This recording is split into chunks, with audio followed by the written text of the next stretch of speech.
Muy bien, volvemos nuevamente con el programa y esta vez vamos a hacer un análisis muy, pero muy importante sobre la situación que venimos atravesando ahora. Así es, efectivamente, Álvaro. En este segunda parte, segundo bloque de Con la Verdad, va a ser importante poder hacer el análisis correspondiente. ¿Y quién mejor que el analista constitucional, pero además también analista político, Israel Quino? Un saludo afectuoso hasta La Paz. Muy buenas noches, Israel. Gracias por estar con nosotros aquí con La Verdad. Buenas noches, estimado Aníbal. Agradecido por la invitación. Un cordial saludo a la audiencia en todo el país. Israel, la CIDH se ha manifestado. Una opinión consultiva ya ha sido respondida, pero obviamente no faltan los argumentos políticos que se han visto en torno a esto. A ver, vamos a ver con este. Freddy Mamani, presidente de la Cámara de Diputados, dice: este fallo se trata de una opinión consultiva a pedido de Colombia en el 2019. No se refiere a Bolivia ni recomienda ningún proceso legal. Pero además de ese comentario o opinión meramente política, también está la pregunta la siguiente, ¿no? ¿Por qué después de haberse conocido este fallo, este argumento de la CIDH como respuesta a la opinión consultiva, estamos hablando de la reelección de los presidentes o de las autoridades, en este caso ejecutivas, ¿por qué Bolivia no salió a festejar? Hay criterios interpretativos que en este momento deben ser analizados cuidadosamente en el ámbito estrictamente jurídico constitucional.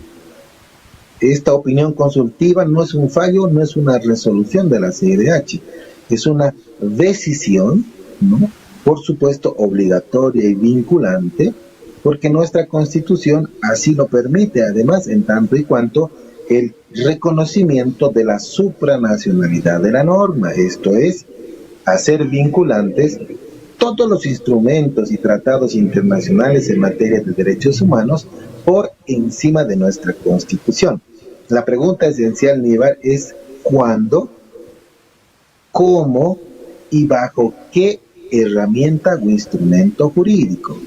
¿Cuándo hace vinculante el Estado boliviano esta opinión consultiva 28/21? Y solamente van a haber dos posibilidades. La primera, cuando el Ministerio de Justicia le remita formalmente al Tribunal Constitucional el expediente OC 28/21 que notifica a la CIDH al Estado, y en ese documento le va a hacer dos pedidos. Primero le va a solicitar, pero además le va a exhortar a que module la famosa y célebre sentencia 84/2017, hoy en actual vigencia. Y este es el camino inmediato para que el Tribunal Constitucional, a pedido de una instancia de parte del Estado que recibe la notificación de este organismo internacional, protector, ¿no?, de los derechos humanos, pueda pues modular y cambiar el sentido de esa sentencia que el propio Tribunal Constitucional hace 4 años con otros magistrados puso en vigencia. Y este no es, si este camino omite el Tribunal Constitucional en este momento, tras que se han notificado suficientemente remitidos a esta opinión consultiva, el único caso hipotético será, Aníbal, cuando el 2030, con el presidente Luis Arce Catacora en 5 años decida reelegirse, va a un proceso electoral y el pueblo lo apoya, va a estar hipotéticamente 10 años en el poder.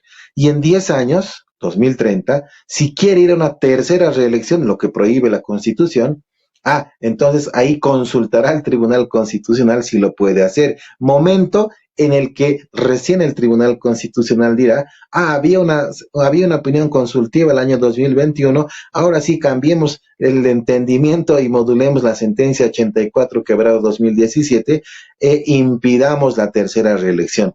van a ver solamente esos dos momentos por los cuales se genere ese efecto vinculante a pedido de una instancia de parte y ante el conocimiento de un caso concreto.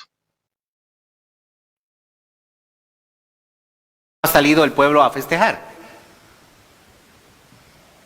Sí, esa es una interpretación política porque se pretende vincular esta decisión de la CIDH con un elemento de responsabilidad, inclusive penal, contra quienes en su momento hayan generado una interpretación inadecuada de la Convención Americana en su artículo 23, disponiéndola como una...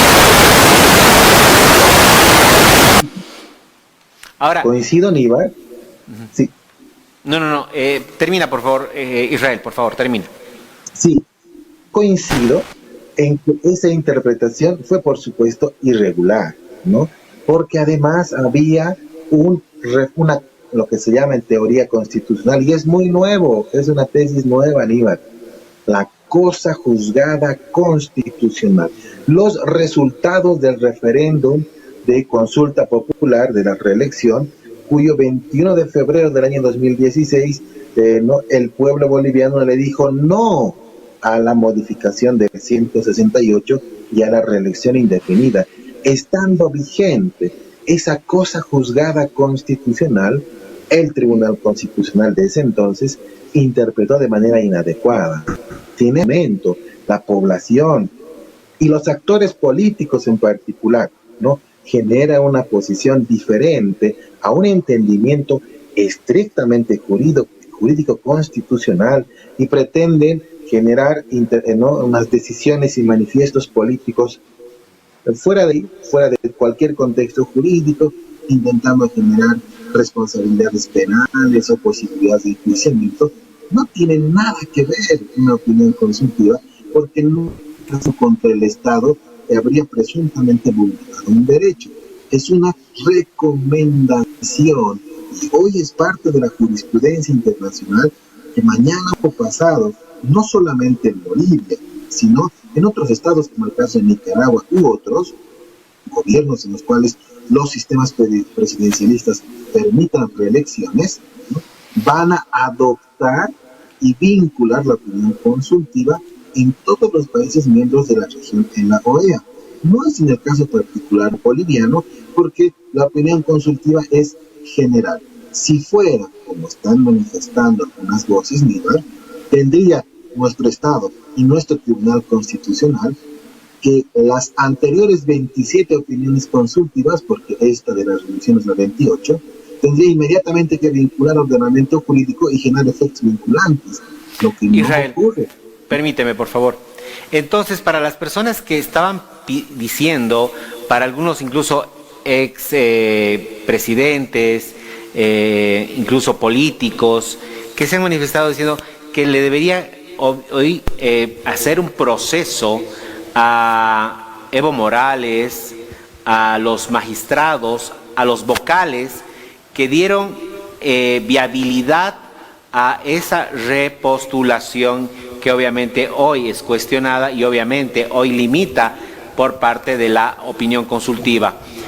Eso de generar hoy una demanda a estas autoridades vocales, magistrados, ¿es inviable? ¿Es viable? Es inviable de todos los actores que mencionas, menos uno. Y te voy a explicar y comentar y compartir contigo quiénes hoy deberían ser los responsables. Si el referéndum 2016 dijo no a la reelección, no modifiquen el 168 de la Constitución, hubo un tribunal electoral que organizó el referéndum, la consulta popular, que es democracia participativa, tribunal electoral, ¿sí? Pasa un año del 2016 y el 2017 un grupo de legisladores ejerciendo su atribución activan una acción abstracta de inconstitucionalidad y le preguntan al tribunal si es posible interpretar el artículo 23 de la Convención y permitir la reelección.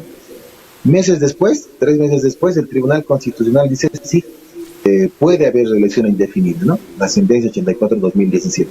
Hasta ese momento, Níbar, no había convulsión social, no había no había manifiestos políticos que nos hayan generado crisis en el país.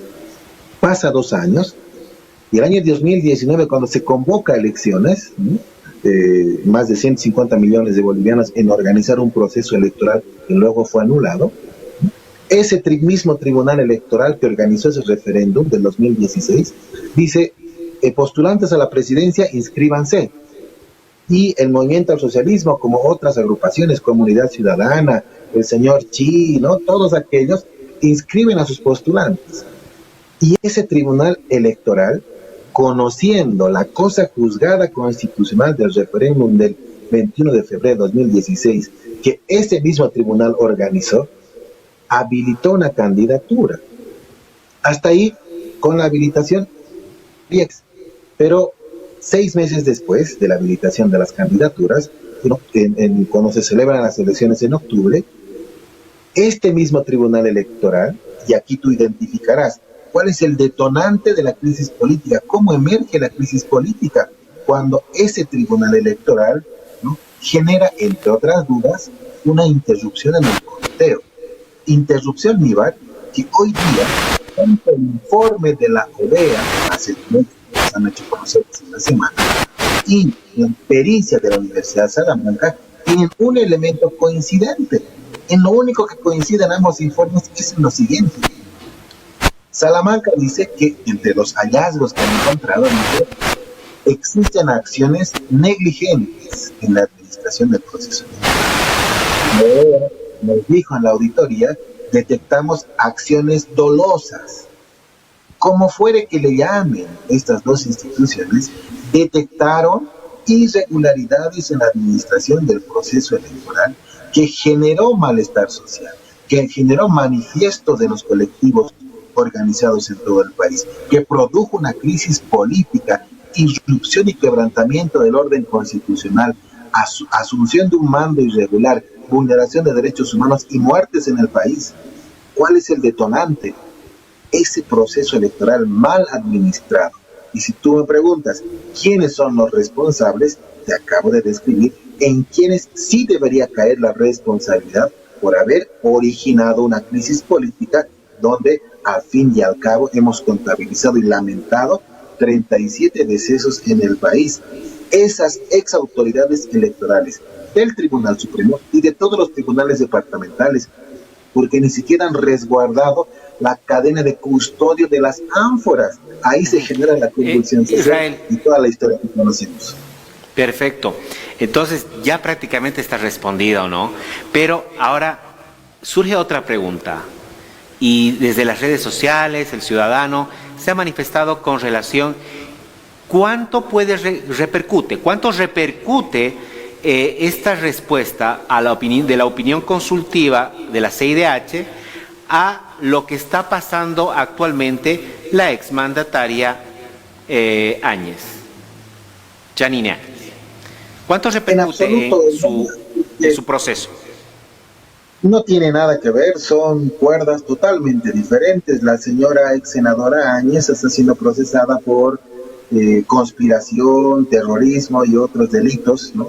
En un proceso por irrumpir, subvertir el orden constitucional y tomar el poder político de manera irregular entre noviembre y diciembre del año 2019. No es hasta el 15 de enero del año 2020 que el Tribunal Constitucional reconoce ese gobierno de transición, el 15 de enero del año 2020. Todo lo anterior, hasta el 12 de noviembre del 2019, es irregular y eso se está investigando.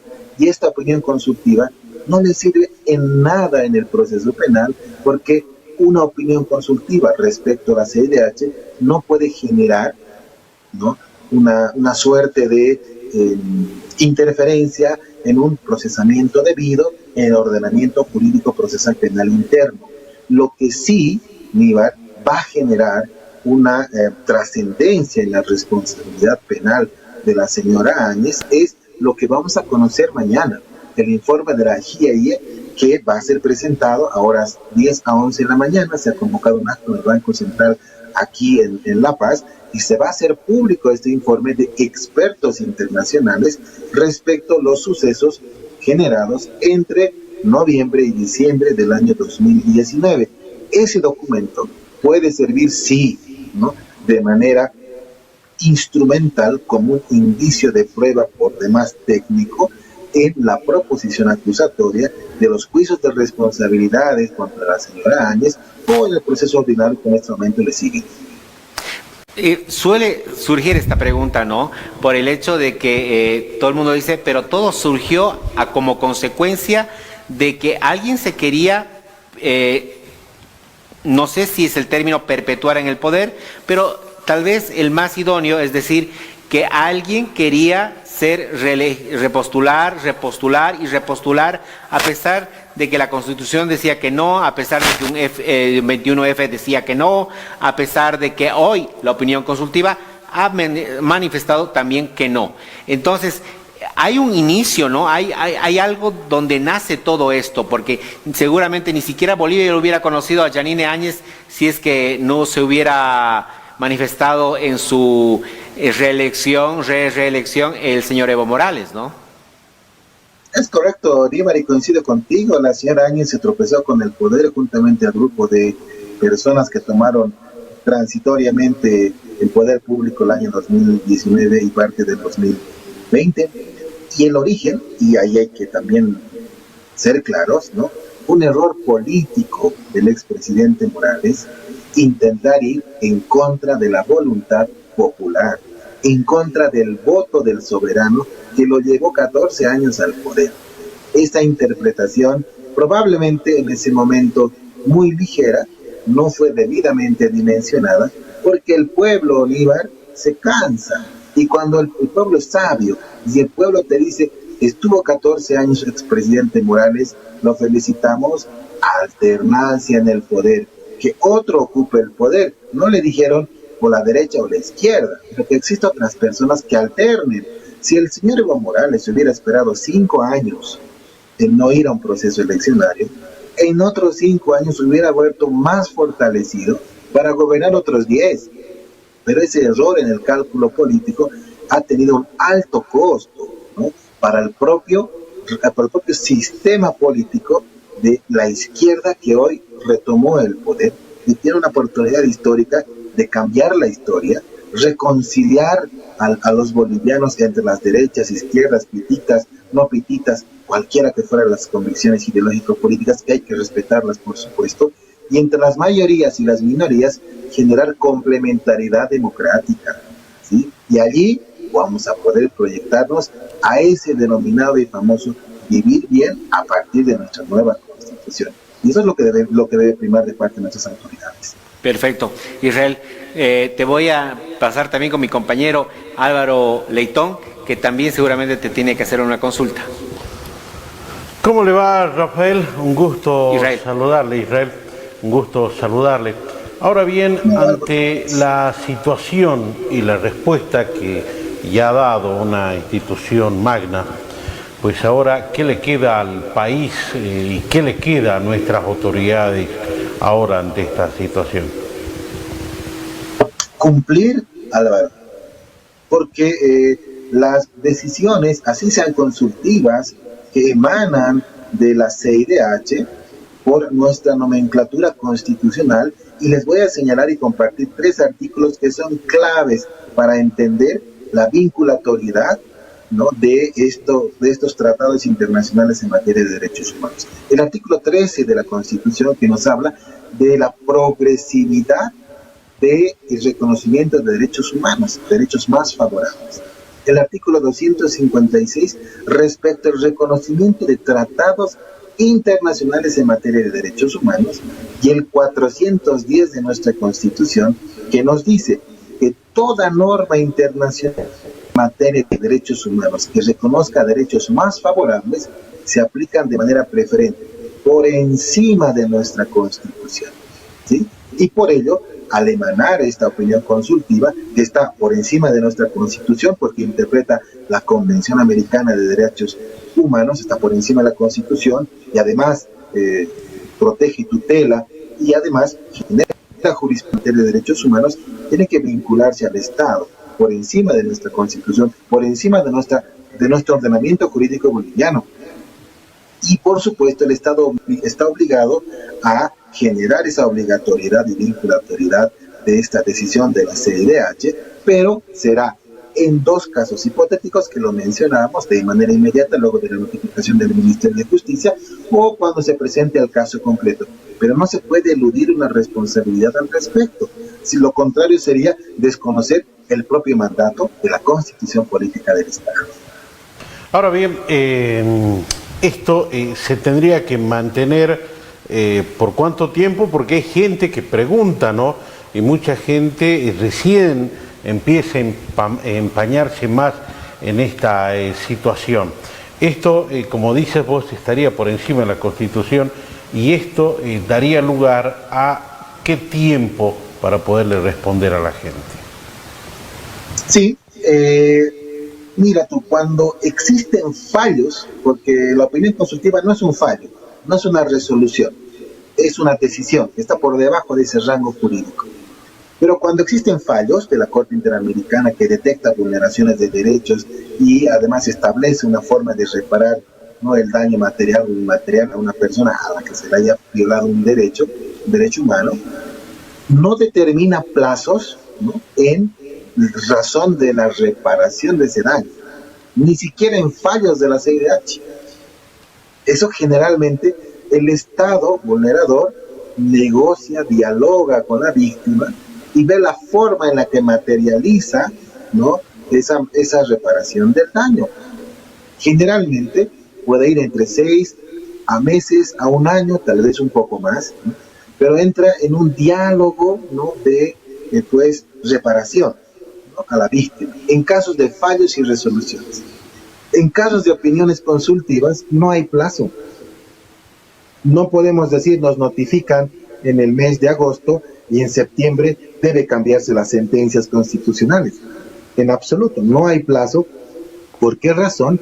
Porque es una jurisprudencia que las Cortes Constitucionales de la región, en nuestro caso Tribunal Constitucional, en cualquier momento puede recoger esa jurisprudencia y ponerla en vigencia, pero no de manera inmediata, ¿sí?, sino cuando conozca el caso concreto, que podría ser hipotéticamente el 2030, cuando alguien pretenda reelegirse, o cuando sea emplazado, exhortado y le solicite el Ejecutivo, cambie el entendimiento de la sentencia 84/2017, hoy en actual vigencia, y genere una imposibilidad interpretativa de que cualquier ciudadano presidente quiera ir 3 veces a una reelección. Solo así se va a materializar el efecto vinculante de la opinión consultiva. Si no, y esto lo decíamos hace un par de minutos, lo contrario sería entender, esta opinión es la 28 del año 2021. Si fuera otro el entendimiento, habría que vincular de manera inmediata las anteriores opiniones consultadas, las anteriores 27 opiniones consultivas. Y esto, por supuesto, es inviable, ¿no?, improbable. Entonces, solo cuando el Tribunal Constitucional defina que necesita generar un cambio en el entendimiento, el cambiar el sentido a la sentencia constitucional 84 de la reelección, va a ponerla en vigencia. En otro momento y en un plazo determinado, no es posible. Ahora bien, nuestro expresidente Evo Morales, para una próxima elección, ¿se puede presentar? ¿Hasta cuántas seguidas elecciones podría participar? Bueno, eso es importante porque el expresidente Morales, como cualquier otro ciudadano boliviano, puede ir a las elecciones presidenciales del 2025 sin ningún impedimento. Si gana las elecciones el señor Evo Morales, puede quedarse 5 años. Y en 5 años, acogiéndose a lo que actualmente dice la Constitución en el artículo 168, que puede haber una posibilidad de reelección, puede ir a habilitarse otra candidatura, y si es que el pueblo vuelve a darle el apoyo, puede quedarse 10 años en el poder. Más de 10 años no puede, y no hay recurso jurídico alguno que en ese caso del señor Evo Morales u otro presidente puedan ir más allá de los 10 años de manera continua si el pueblo los apoya y los respalda con la mayoría, ganando un proceso eleccionario. El tope máximo que establece nuestra Constitución es 10 años. No puede haber otra interpretación. La opinión consultiva, Álvaro, dice en uno de los parágrafos importantes, hay que evitar que la democracia erosione en esos sistemas presidencialistas donde se han generado este tipo de reglas del juego en democracias representativas. ¿Qué nos dice en otras palabras? No importa si cumplen las reglas, no importa si en su sistema han cumplido todas las formalidades, pero no degeneren, no erosionen los sistemas democráticos, porque eternizarse en el poder en un sistema presidencialista no es correcto. No, claro, claro. Te preguntaba todo esto porque no nos olvidemos que ahora hay instancias superiores que también deciden muchas veces la opción que puede tomar una persona o cualquier otra en el momento de que ingresa al cargo mayor como es ser presidente, ¿no? Entonces siempre es bueno aclararle este tipo de ideas a toda la población porque siempre es bueno saber. Y bueno, me encanta la forma de explicación que le das a la gente para que la gente pueda inclusive saber con chubis toda esta situación, porque no nos olvidemos que todos tenemos el mismo derecho y ahí es pues donde está plasmado todo nuestro deber y nuestra ansiedad hasta donde uno puede llegar también, Íbaro. Perfecto, así es, Álvaro, efectivamente, porque la población se manifiesta, ¿no? Y siempre claro, está al pendiente de lo que, qué tan trascendental hoy es tener esta opinión consultiva como una respuesta de la CIDH, que obviamente, ¿no?, sale como la primera pregunta que le hice a Israel, que era ¿por qué no salió la población a manifestarse, a festejar? Debería haber sido un momento de bastante algarabía, sobre todo para esas famosas personas que siempre se estaban manifestando como para el 21F, que es una población bastante numerosa. Se esperaba eso, pero al parecer todavía tienen mucho que seguir analizando. Se ve, como decía Israel Quino, el analista político y constitucional, que no es tan fácil como se veía, sino que hay mucha argumentación detrás de todo esto. Israel, como siempre, un placer haber conversado contigo. Agradecido por la invitación, estimado Níbar. Álvaro, ha sido un honor compartir en el programa Con la Verdad. Un cordial saludo a toda la audiencia, a todas las familias bolivianas. A no descuidar la salud. Honrado por participar con ustedes. Bendiciones en sus hogares. Buenas noches. Muchas gracias. Gracias, Israel. Buenas gracias. Muy bien. Llegamos a la parte final y no nos olvidemos de mañana. Va a estar muy interesante porque se habla por parte de, más que todo, del asambleísta Daniel, para poderle dar una solución, ¿sí? Ajá. Daniel López, para tratar de darle una solución a este problema que se está aquejando en la comunidad de Yesera. Bueno, muchas gracias a todos ustedes. Mañana va a estar un programa nuevamente, están cordialmente invitados. Níbar, un gusto. Gracias, Álvaro. Efectivamente, mañana va a estar entonces muy importante el programa, porque he visto que eso ha tornado bastante polémica, ¿no? Las tierras hasta manos del viceministerio ya ha llegado. Entonces, imagínense, esto lo que se pide es que se hable todo con la verdad y que se pueda solucionar todo en bien de la población. Que la pasen bien nuevamente, mañana nos encontramos. Permiso. Permiso. Hasta mañana.